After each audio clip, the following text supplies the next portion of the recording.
અમારે રાજકોટમાં પણ એવા તડકા પડે ને એવી ગરમી પડે છે એની વાત જવા દો. એમાં આ વેકેશન મારે હમણાં ગામડેથી મારો એક દૂરનો ખાડો મને ફોન આવ્યો, હું હાલે જીજાજી રાજકોટમાં. મેં કીધું કાંઈ હાલતું નથી અને મને ખબર હતી એટલે મેં તો અહીંયા કાંઈ અટણ આવ્યા જેવું નથી.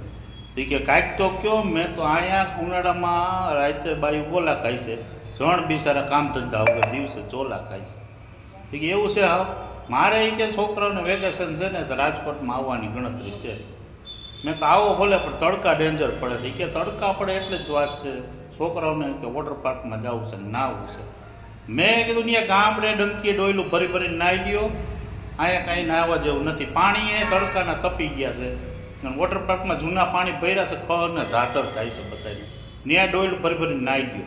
તો કે અહીંયા અમારે ગામડે પાણી નથી. મેં તો અમારે અહીં રાજકોટમાં પૈસા નથી. જો તમે પૈસા લઈને અહીંયા આવો તો તમે ધુબાકા મારી જાઓ. બાકી તડકા તો હવે પડવાના જ છે દાડે દીએ. અને જો કોઈ મહેમાનમાં ન આવે તો ઘીરે આમાંય ટાઈટ કરીએ અને આમાં ખિસ્સામાંય ટાઈટ કરીએ.